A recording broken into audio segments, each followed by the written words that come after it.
Hey guys, can everybody hear me okay? Yes, I do. Hey Yoichi. Perfect. Alright, cool. It looks like... Oh, one more thing I gotta fix. Okay, someone from the conference call try talking again? Hello. This might work. Okay, try one more time. One more time. Ah, we got it. It's working. Thank you, guys. Alright, I'll just make sure the people... can you hear... Korean. Go Yeah. Korea. Cool, so this is going to be a short meeting. So yeah, we have Jan in the back, we have Vitalik... Sorry? Chungwoo. God, I'm so sorry. Alright, and then we have Casey.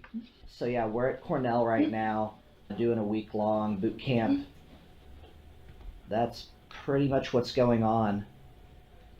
First item, Metropolis. So I've talked to like the testing team, I've talked to some of the devs, and people are saying that EIP 86/208 should be changed to 2 hard forks. So I just wanted to get everyone's opinion on that to see what everyone thought. Let's start with this room. What do y'all think? For me personally, it seems like a very reasonable idea. Casey?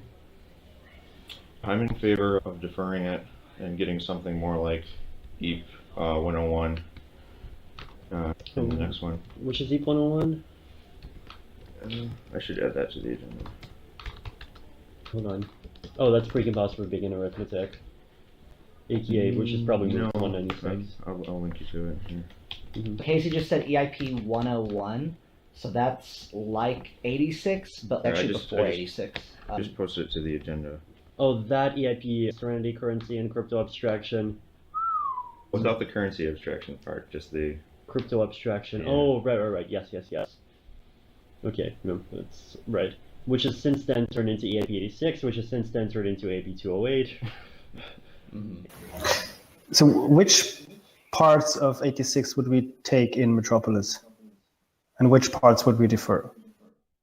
I mean, the one part that I could see us taking in is the create 2 opcode, but even that, I do have the... probably wants to get other people's opinions on this because, like, create 2 does introduce this, like, a contract's code mutability, and some clients are designed in a way that might lead to a consensus failure. Just want to make sure there's enough test cases for it. The one thing that made me more concerned is that in the process of implementing EIP 98 in Python, I ran across one bug that I didn't have before, which arose from basically from the fact that in account, like, if you don't commit the state from PyEthereum's cache every time a transaction ends, then an account could get suicided and revived, and PyEthereum didn't handle that well. I think EIP 98 is very important because it's a significant performance improvement, but I do want to make sure that there's just like enough testing on that particular side of things. So like one way to do this testing would be to turn off committing the state after every transaction for existing clients and just make sure you can sync the entire blockchain. So the only thing that could make it into Metropolis from 86 is create 2. Is create 2 so much useful on its own? On its own, not too useful.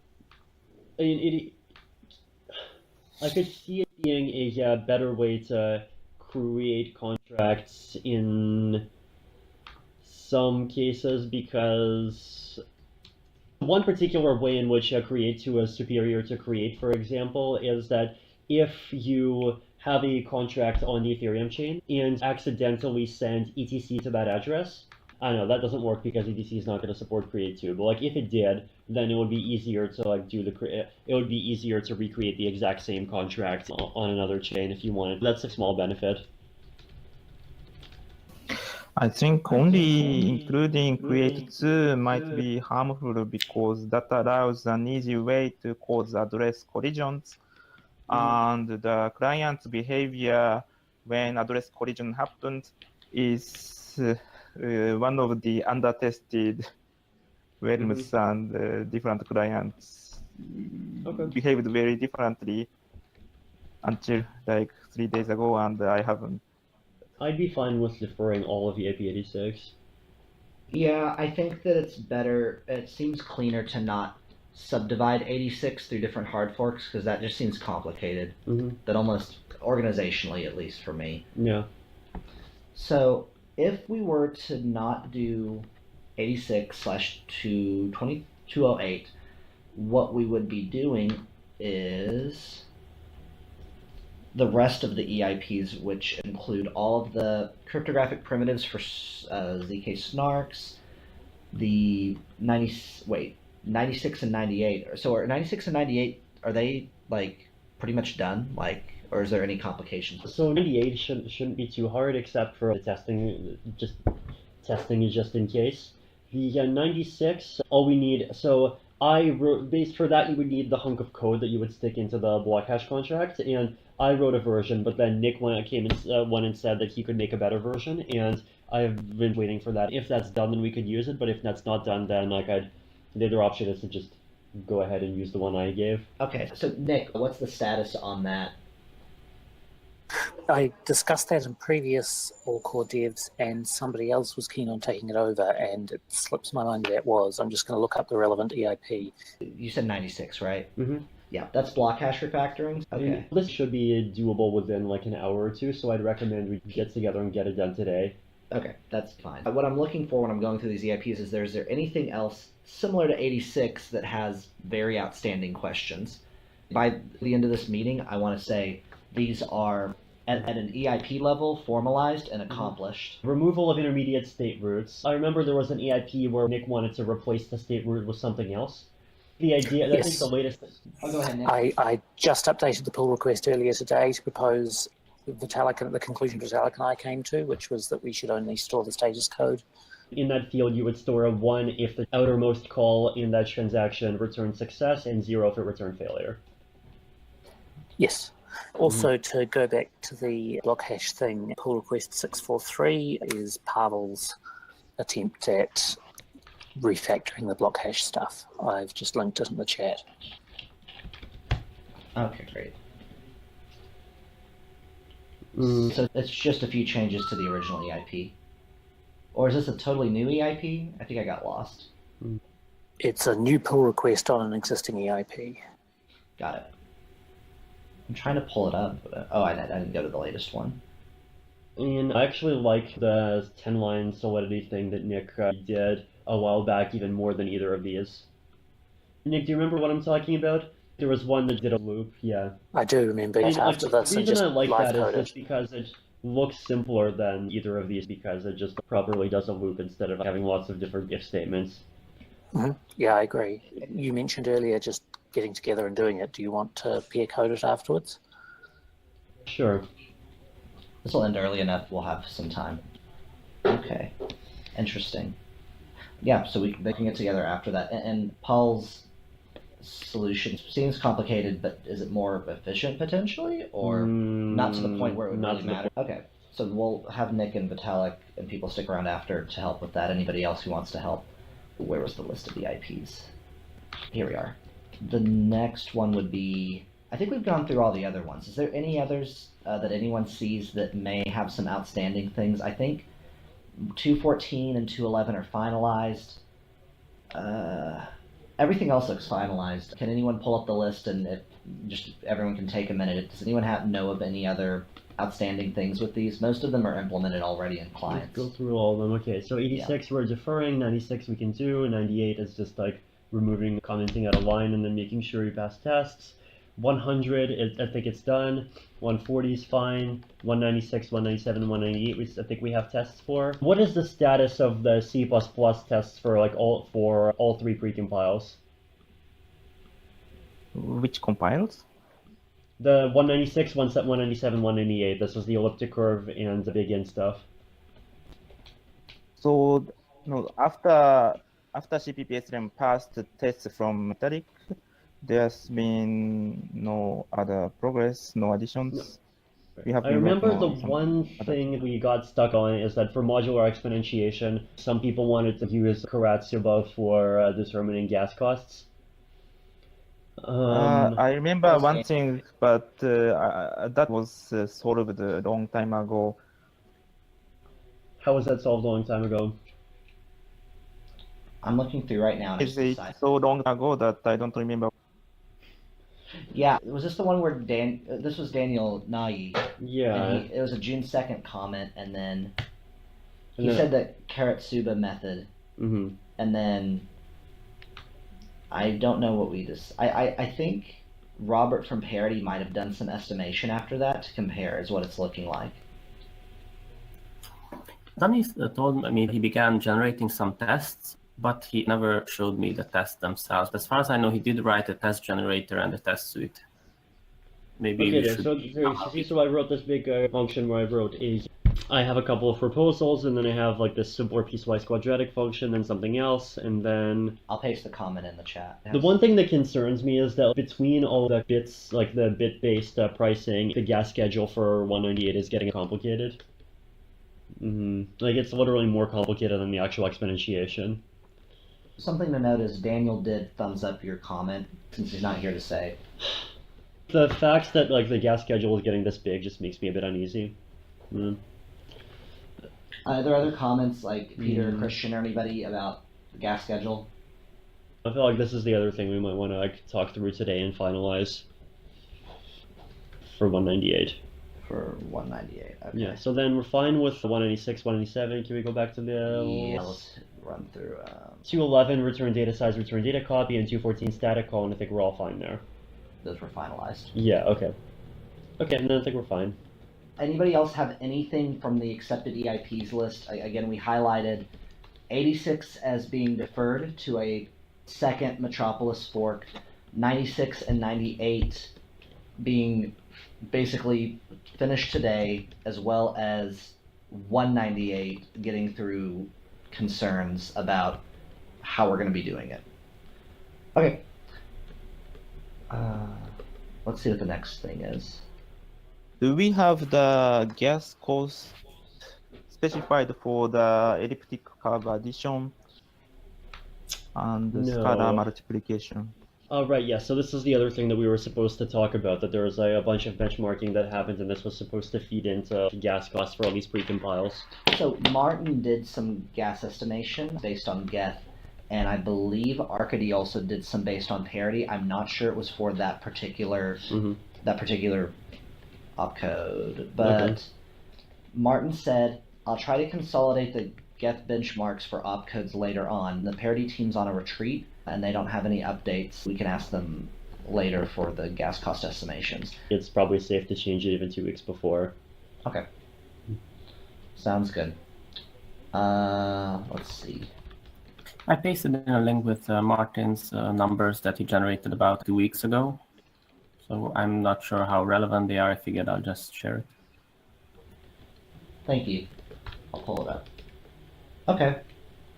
I think if we get benchmarks for Geth and Parity, those are the two primary ones we can compare to try to get it as close as possible.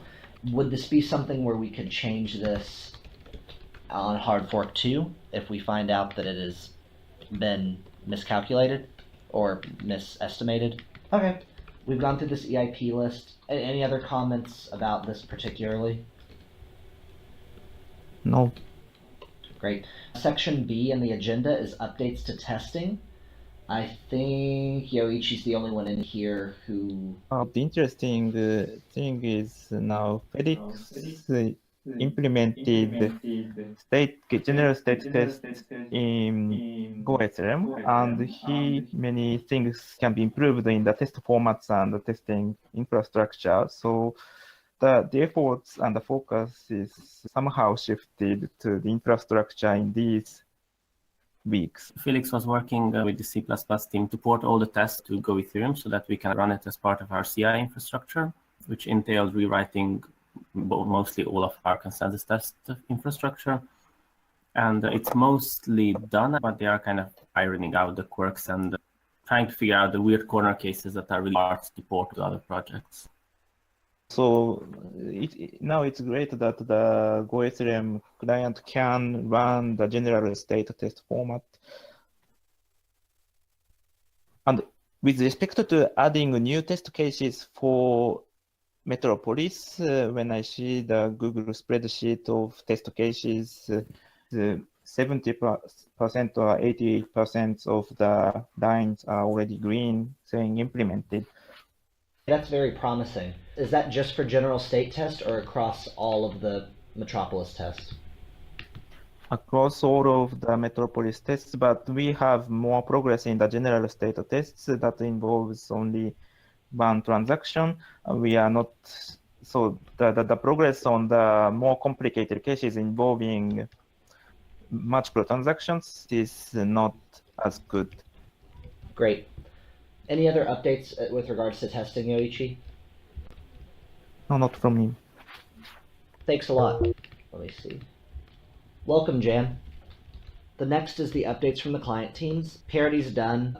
Geth, according to the PR, you're all done. Did you have any comments or questions, Peter? We have a follow-up PR, which we began to polish up, and we decided to split up the different EIPs into separate pull requests. We're actually working on separating them and just making sure that each of them looks okay on their own. As far as I would start merging the finalized EIPs, but we agreed with Felix that we're kind of waiting for tests to make sure that it kind of looks like it passes all the tests. So we're in the phase of, if we consider that the tests are looking good and our code passes the test, then we are starting to merge in. So that's our update. Great. Do you mind in the comments of the agenda posting, if the PRs aren't organized, don't worry about it, but if they are, some of the follow-ups you were talking about, if you could post that, that would help me keep up with it. Sure. Thank you. All right. CPP Ethereum, any updates worth mentioning? There are some minor bugs being discovered during testing. Yoichi fixed several of them these weeks. I'm saying that apart from several minor fixes we did these 2 weeks, there's no many updates on Metropolis. We're mostly done. Okay, perfect. And I see that in your PR, Pavel actually added the Google Docs link to each test that you are implementing. So that's nice. Yeah, that probably Dimitri was who added that. Oh, great. Cool. So the next thing is yellow paper. Yoichi, I think you said there was just one outstanding issue last time. No, that was just the gas cost. And then after that, EIP86 changed a little bit. I reflected the change. Okay, great. PyEth app, that would be Vitalik or Jan or both. Any updates worth mentioning? Nothing too worth mentioning except that we did release Ethereum 2.0 a while back, so it's more modernized and cleaned up a bunch of tests. As far as implementing Metropolis goes, we've been waiting until C++ tests kind of stabilize more, so if they have stabilized enough. Actually, the thing that we want to wait for also is this finalizing EIP 96 and EIP 90, the 198 gas schedule, and once we have that, then we can run through the tests and make sure we're still passing them. When I was checking, we were passing most of them except for a few. The few that we were not passing was because C++ had some bugs in it. Although I think Yoichi had been working on them fairly recently. Now I'm seeing many errors on Hive, even before Metropolis. I want to clean this up. It was muted, because Metropolis-related problems Mm. would be hidden among many other problems. So, yeah, I want some cleaner state. Would someone like Piper from the PyEth team work with Yoichi or something? Maybe. Yes, I learned about this debugging-oriented client, so it's interesting. Thanks. Okay, great. Is that pretty much the end of the PyEth app updates? Yeah. Sweet. No other clients are in the room, I don't think. So that ends the updates from the client teams. Another agenda topic is determining the gas price for new opcodes and precompiles. Martin left a note saying I'll try to consolidate the Geth benchmarks for opcodes later on. Not much to report since last time. Arcady from Parity said no updates, so we'll get that information from Parity in the next meeting and hopefully compare metrics. Are there any other comments on the gas price for the new opcodes? Great. So the last part, review time estimate for testing and release. We've been going with an August or September very rough estimate. Since we are delaying 86, I think that's going to help either speed things up or keep us on track. Does anyone have any opinions on the timing of when things should happen?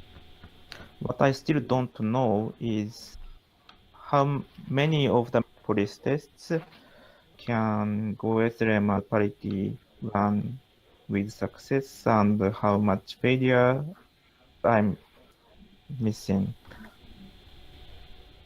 That's something where we'll be able to have a more concrete estimate once they are passing the test. Would that be Hive? Yes, some outstanding number of failures and the speed of the decrease in the number of failures indicate our readiness. Okay, sounds good. Ideally, I'd say August or September, but obviously that's pending all of the testing changes, so we'll just keep that in mind for now. Any other comments on that? Okay, cool. I want to post a link I did. Quick question. I'm guessing the tests, if we decide to postpone the account extraction, the tests would be updated accordingly. And also, I'm wondering, do we want Nick's EIP about adding the success code or failure code to a transaction receipt? Will we do that for Metropolis, for the first fork of Metropolis? And if yes, when can we expect tests for it? Which EIP is that, or is it more of something that would be added to one? So it's Nick's EIP. Oh, so the modification to 98? I'd say you should just bring that into Metropolis. Part 1 or part 2? Okay. If that's the case, Okay. we need someone to jump on that and get that IP updated to talk about adding that, and then we can plan to get tests for it. If we modify the receipts, then basically it means we're modifying the block hashes, which means all of the tests are invalid currently. That's Oh. true. It's not much work for general state tests, and GoEthereum can run general state tests already. Filling all blockchain tests, however, would take some substantial amount of time, maybe, in the counts of days. But general state tests can be updated totally, even if the transaction receipt format change. Okay.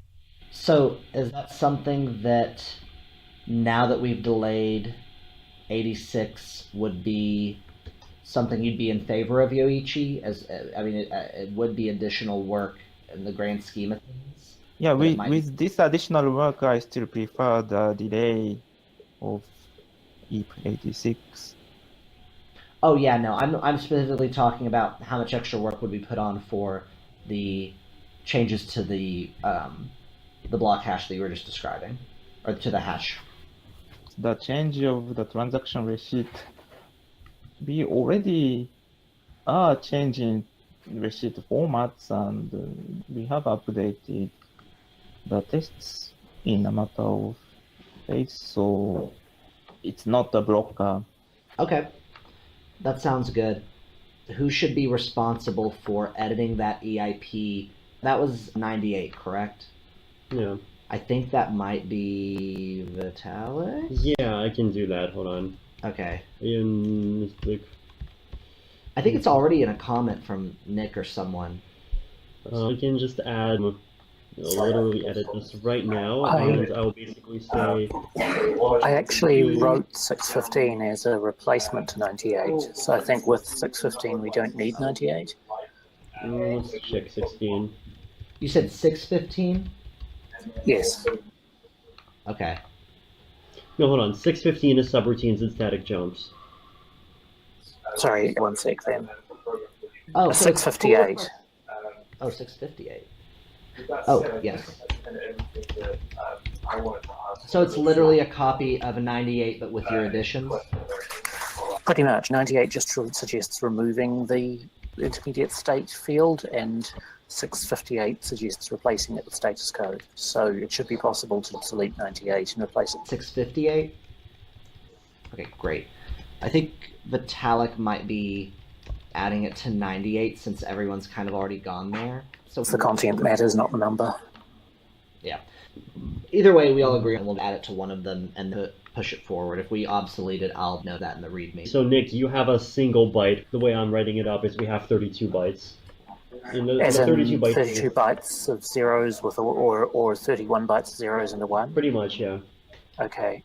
I guess there's trade-offs there. One is that adding it like that reduces the migration hassle for clients, but it also introduces 31 bytes of pointless overhead. But in the long term, the 31 bytes of pointless overhead is going to have to be removed once we add some kind of proper network protocol compression. Yes. And which we have to do anyway because the gas schedule assumes we had network protocol compression since day one. Yes. I mean, it won't entirely eliminate the overhead, but it will reduce it at least. So is there a problem with just doing one? No, it's just basically if you keep it in 32 bytes, then the format of the data types just are totally unchanged. I'd be interested to hear what Peter and others think of the two alternatives. To be honest, I'm unsure I see the benefit of both approaches. One of them is that clients become a bit simpler if they don't have to care about two different formats. On the other hand, retaining 31 0 bytes till infinity also seems a bit wasteful. Of course, it will be compressed in a database, and hopefully sooner rather than later it will be compressed network-wise too, so it's not such a huge issue. I can see the advantages of both. Clients are going to have to branch to determine how to treat that field depending on which block it's included in anyway. So the overhead of decoding it differently may not be high. Well, yes and no. So in theory, so if I'm running, for example, a client, so I just attach to a remote node and I want to return a receipt, it would be nice if I didn't have to care about the block number. From that perspective, maybe it's better to keep 31 zeros. On the other hand, it's not such a big difference. Andre or Christian, do y'all have an opinion on this? Yeah, no, not really. Anybody else? Okay. So what do you say, Vitalik? Yeah, that's good enough for now. So you're saying do the 1 byte or not? You mean the 1 byte versus 32 bytes thing? Yeah, that's the only thing we would talk about. Personally, I don't care, and from a Python perspective, either one is trivial. And see what Geth and Parity think. If everyone's ambivalent about it, then go for 1 byte because it's at least marginally better. We're getting a lot. We could say we can fix that later, but why not now? Right, okay, sure. 1 byte it is. Alright, 1 byte for that one. Cool. I lost track. What were we doing? That's why we have an agenda. Where'd it go? Oh, here it is. Okay. So as far as the timeline goes, the other thing that kind of goes with this agenda item is if we do, so we are doing 2 hard forks. We're taking out all of 86 for the first one, and that's going to go in the second one. What other EIPs would we consider for the second Metropolis fork, which in my opinion should probably not be till 2018, just with the next few months and us getting Metropolis out. If anyone wants to do it faster, that's fine, but we'll be going pretty hard, and then there's DevCon, so maybe January or February would be ideal for the next one. Any thoughts on that? Once the first hard fork looks like it's close to finalize, we can figure out like exactly how much we want to do in this next one, like what it'll entail. And it would be a significant change to a bunch of level infrastructure, so it's worth thinking more about kind of, what could go along with that to kind of help. Or yeah, exactly. Yeah. Okay. And there's also other interesting ones like minor reward, which I feel like that being changed in the second hard fork makes more sense if we're going to change it. No, the minor reward it makes the most sense to change it at the same time as we cut off the bomb, and the bomb has to get cut off in the first one. Okay. I forgot where we landed on doing that for this hard fork. There was an EIP somewhere, and it's a pretty trivial one. Is it 186? No. Well, I was. Hold on. EIP 100, because basically No, EIP 100 is 649. 649. EAP 649 and pull request 669. That's just the difficulty bomb, right? Yeah. We're talking about the minor. Oh, the Oh, reward right. reduction. Yeah, the reward reduction. I didn't know where that one was. And the reason for that would be the. Oh, so yeah, the reason for the minor reward reduction happening at first is because the difficulty bomb would change. And so doing it on Yes. the second hard fork would make less sense. Yeah. Well, I mean, It is that's 186. assuming that the miners would revolt, right? Yeah, like in general, it just seems like in my opinion, it seems weird to let block rewards be really high for 2 months and then cut it back down. Is And anyone implementation wise, they're both fairly straightforward. Can someone figure out how much to reduce it and all that other stuff? Because there's been so many debates on it, I can't really keep up anymore. I think the informal consensus was to reduce it so that the rewards per second are roughly unchanged when the bomb gets defused. I think it was the most recent suggestion I heard was 3 ETH per block. Yeah, 3 is like the good approximation. Okay. So Do we that's want to easy use the enough hard to. coded limit, or do we want to calculate it based on whatever the fork is? I think it's much cleaner to just set an integer number of ETH personally. Yeah, fair enough. Okay. So between now and next time, let's just make an EIP for that. I'll put that on my to-do. EIP for minor reward reduction. That's pretty universally liked by the community. The other Cool. issue with this is it would be nice to finalize it fairly quickly because it impacts all the Oh, it block types. does. I can just write a comment to 669. The difficulty bomb delay? No, the issue, how to add an issuance reduction. That can go with the bomb delay one. Okay. That's actually a good pairing to have both. And that's an EIP that can be quickly finalized, but at least we'll have the spec in there. If you write that in right now, that'd be great. And that'll just have a day or two for people to discuss, but it's pretty much been decided in previous meetings. Let's see. I did a Reddit thread the other day where I said, dApp developers, what is the maximum time that the block time could be before it affects your dApps? And I was trying to aim toward getting stuff like casino dApps and other ones that rely on low block times to kind of let me know what, dApps that are in production, what they're doing right now. And the wide consensus is that most of the dApps are favoring us doing Metropolis right versus getting the Ice Age fixed faster, I guess, or like putting in the hard fork more quickly. And there's few apps that rely on block times being under 45 seconds. If anything, it just makes it a little bit annoying for many dApps. So above 45 seconds, it starts to get a little bit more difficult for some of them, especially the ones that deal with like casinos and like Ether Delta decentralized exchanges, because a lot of people can put up their But just a question.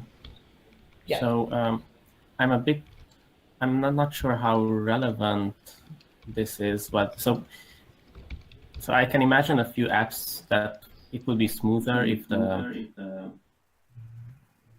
the block times are 15 seconds, but zero guarantees that your transaction will get in the next blocks. So you still have to count with that annoyance.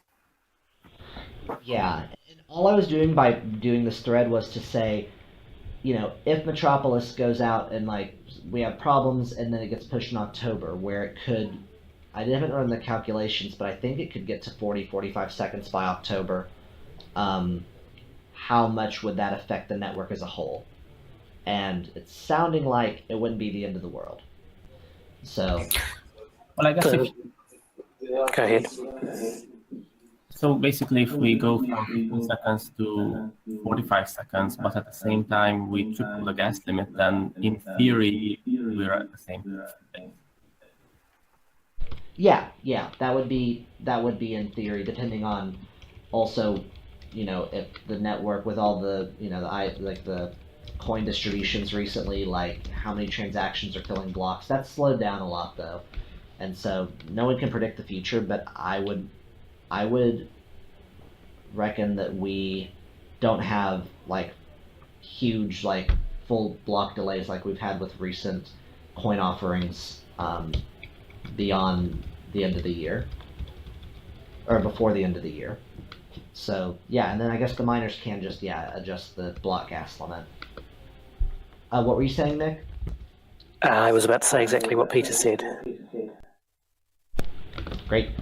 So yep, just wanted to throw that tidbit in there. Do you have any numbers, Vitalik or anyone else, on block times like between September and October? Sure, I can run that script. I'll just rerun the execution I did about 2 days ago. Great. And while that's happening, I can just wrap this up. We're pretty much done. We can expect block times to hit 22 seconds at the end of July. Then we can expect them to go up to 27 August 26th, and then we can expect them to go up to 35 seconds on September 27th. Okay, so that sounds like it'd be 40 to 45 within October. It goes up to 45 on November 6th. Oh, all right. Yes, because like as the block time gets longer, the periods also get longer. So in the long run, the block time increases linear. Oh, okay. That's actually even better than I thought. So this isn't going to be as much of an issue. There shouldn't be any way that we would get Metropolis out later than November. It'd be well before then. Okay. Cool. That was the last item. Is there any other comments, topics, stuff like that? Okay, great. I have a list here. We basically need to do 96. Wait, sorry. 96, 98, 198 are the ones with outstanding problems that I wrote down. The people who were going to help with that after this meeting were Nick and Vitalik. Other people can stick around if you want. I'll probably turn off the live stream. But yeah, specifically 198 for the gas schedule. And then, why are we... Oh, we're just finalizing 96 and 98 with a few different things. Just making it specific. So yeah, I'll get to that. Cool. Yeah, if there's no other comments, good meeting, and just everyone who wants to stay on the call, and we will work through those 3 EIPs. Cool. All right, thanks everybody.